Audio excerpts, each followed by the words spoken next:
Hi, this is Josh Bycer from GameWisdom.com. Hope you enjoyed this Critical Thought, a detailed discussion on game design, and be sure to subscribe and you can pitch future Critical Thought topics. Alright everybody, for today's Critical Thought, we're going to return to the ever popular topic of power curves and how it relates to progression in a video game. We have certainly talked about progression and player growth many times on this vlog, but there is always another aspect or another way to discuss it. So, what do we mean by the power curve? A power curve is basically the player's relative abilities, or obviously power, as they go throughout a video game. Now, when we talk about growth, as we've said many times before, there are two broad categories. You have the player getting more powerful, i.e. learning combos, figuring out timing, stuff like that. And then you have the character or abstraction. Basically, how the game represents certain aspects of characters, health, strength, stuff like that. Now, for this discussion about power curves and how it relates to progression, we're going to focus on the abstracted layer. Again, these are the elements that are part of the game and are either grown or added by the designer. Now, power is one of the most alluring aspects of progression, and in just about any video game built on RPG mechanics or systems, the power curve is a very effective way to motivate someone to keep playing. And the examples are very numerous. From everything like Metroidvania titles, MMOs, ARPGs, action games, you name it. And the reason why it's so alluring is that power is a very easy thing to show progress. I used to punch at 5 points of damage, now I punch at 20. My sword used to do 5, now it does 100. Again, it's very easy to keep raising the power curve. Now, when we talk about giving the player power when it comes to this kind of aspect, there are two parts of this I want to focus on. The first are defined forms of power, or essentially things that radically change or alter the game. And if you can think of a better name or better definition, please let me know in the comments. Essentially, these are elements that will radically change how the player is going throughout the game. This can be everything from a new spell, unlocking talent trees, unlocking double jumping in Metroidvania. The idea is that if I start here, then once I get this new power, I'm now over here. And the game is changing as you unlock these new abilities. Now, this is important because when we're talking about these hard aspects of power, these are things that are defined by the developer. This is not something that is just randomly generated, although there may actually be some examples of games that have done that, with randomly creating upgrades. But typically, these kinds of elements are hard-coded, meaning that there is a fixed number of them in your game, and that is a very big point. And keep that in the back of your mind, because we're going to discuss that in a few minutes. Now, the other side of the power curve are scaling elements. This is when something doesn't change, but it just becomes better. Like I just said a minute ago, if I start the game with a basic sword that does 10 points of damage, then maybe 20 hours in, I'll find the Death Sword of Ultimate Burning plus 5 that does 600 points of damage. Now, how I swing both those swords doesn't change at all, but the values associated with it do. And one of the major examples of this especially comes from the MMO genre.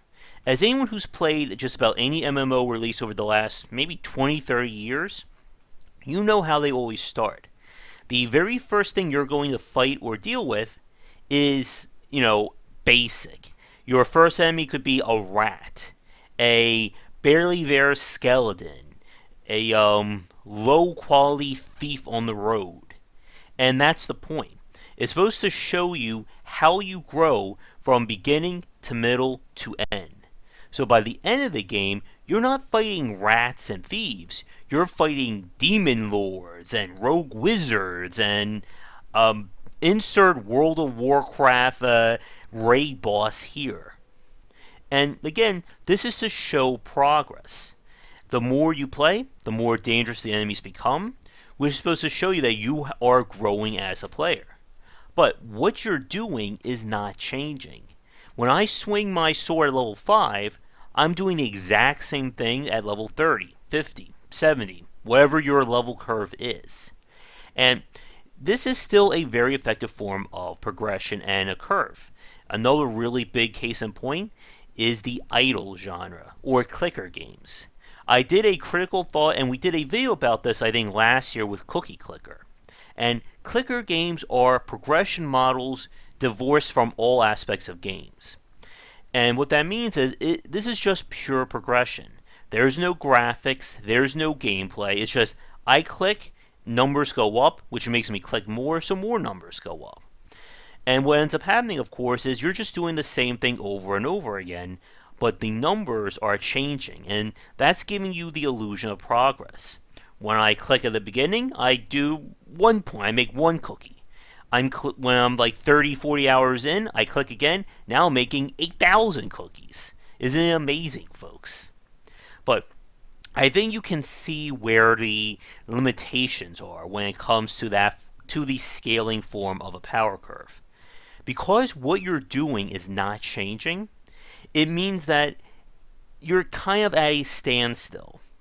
And many games really tend to suffer, especially in the end game, with providing players with reasons to go on or to keep playing. Diablo 3 is a really good example of this. The traditional curve of level 1 to 70 is really great. You're seeing yourself become stronger, you're unlocking new abilities, new runes, and you are seeing this grow from beginning to end. But once you hit level 70, all hard progress stops, and then it becomes about peaks and valleys. It's kind of like this. You're going along, nothing, nothing, nothing. Ooh, found a legendary. Okay, nothing, nothing, nothing, nothing. Oh, we just got another rare gem. Nothing, nothing, and so on and so forth.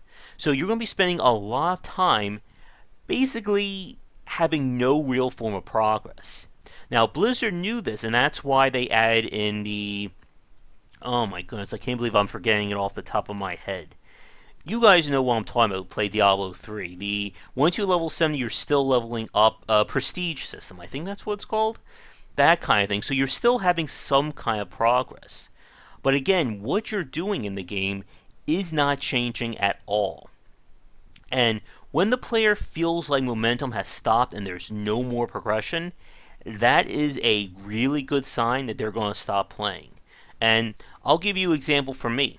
When I played World of Warcraft way back in the Forgotten era of 2004, I reached this point where I was on like my 3rd character. I think I was a hunter in some kind of area. I was just sitting there clicking buttons and trying to take down this elite guy on my own. And then it clicked in my head, what the hell am I doing? Why am I spending $15 a month on this? And at that point, I stopped playing World of Warcraft and I've never looked back. And that's the challenge of a progression curve or progression model and power curves. The player has to keep seeing or feeling momentum. Once it stops and they feel like they're just wasting their time, you're going to lose them. And this is why the hard upgrades when it comes to the power curve are very effective, because it fundamentally changes how you play the game. And like I said earlier, the Metroidvania genre is the perfect example of this. I recently finished Hollow Knight, and you can see from beginning to end how much playing the game changes based on the upgrades that you get. When you first start playing the game, you walk, you jump, and you attack. That's it. By the end of the game, you are double jumping, wall jumping, you have spells, charge attacks, and the game just opens up.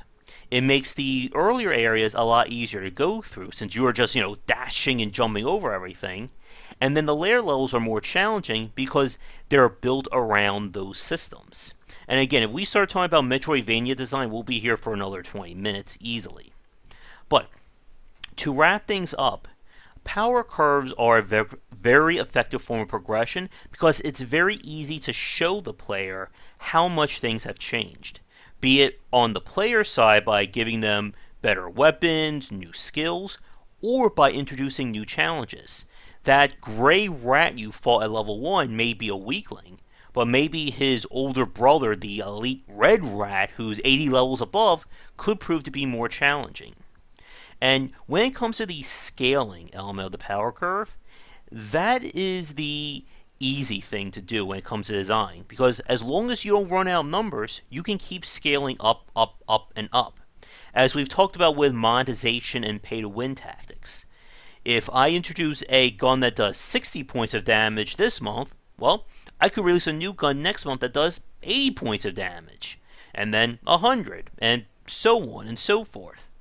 But the idea is when you're using scaling elements, the game is not changing. And that takes me to a really good point with the Division. Now, I enjoyed the Division, but I wasn't, or I was able to really pick out its main problem with the endgame. And that's that there really wasn't anything to do. The Division is set up like DC Universe Online by the fact that there's only 30 levels of hard progression. Once you hit the level cap, it all comes back to gear. But here's the thing. A gear rating or a GR or gear rating pistol that's ranked 100 is not any different than a GR pistol that's 300.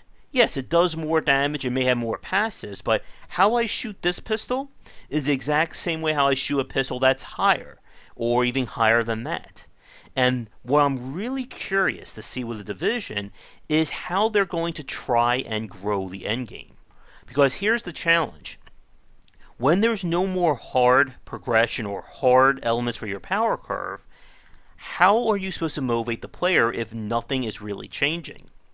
Again, scaling is very effective, as we've seen in MMOs and clicker genre, but it has a finite limit. Once the player, and this is player dependent, once someone realizes that I'm just doing the same exact thing I did 5 hours ago, but now I'm just doing more damage, they're going to probably stop playing. And how you disguise it, or how you keep motivating them, is the real test of a great designer. And I can think of some ideas off the top of my head. Here's a fun challenge. I can think of a few right now, but for you designers or people thinking about design, what are some alternatives to progression if you can't rely on hard elements of a power curve or the scaling elements to motivate them? See if you can think of a few in the comments below. But when it comes to effective power curves, again, when we have these hard elements, you have to be really careful about balancing them. Just like when we talked about hard and soft choices in story design or branching narratives, each hard element is a new permutation or variant that you need to balance with your game. And as we've talked about before, if you have one thing that is overpowered, your fans are going to find it and they will exploit the hell out of it. But with that said, thank you so much for watching today's Critical Thought. If you haven't caught my Hollow Knight Let's Play, be sure to check out the playlist here on the channel. Right now, as of the time of this recording, there are 2 episodes left and then we are done. And if you are brand new, be sure to like and subscribe. If you have a suggestion for a future Critical Thought or any of the other vlog topics, please let me know below. But otherwise, check back daily for more great discussions on game design here and on Game Wisdom, where we examine the art and science of games. So until next time, have a great night. Oop, and I didn't hit the end button there. So now, for real, have a great night. Thank you so much for watching this video. If you enjoyed it, be sure to like and subscribe to the channel, and of course share with your friends. It always helps out. For daily posts on all manner of game design and industry topics, check out game-wisdom.com. To support the site and everything that I do, be sure to check out the Patreon campaign. If we can hit goals, it will mean more content for everyone to enjoy, and I'll be able to support myself and my household. If you want to follow me, you can find me on Twitter at GWBycer for updates throughout the day and random thoughts from me. And lastly, you can find me on Twitch right over there at GW Bycer for daily streams most nights around 10 Eastern. Thanks again for watching the video, and be sure to check out more great content coming to the Game Wisdom channel real soon.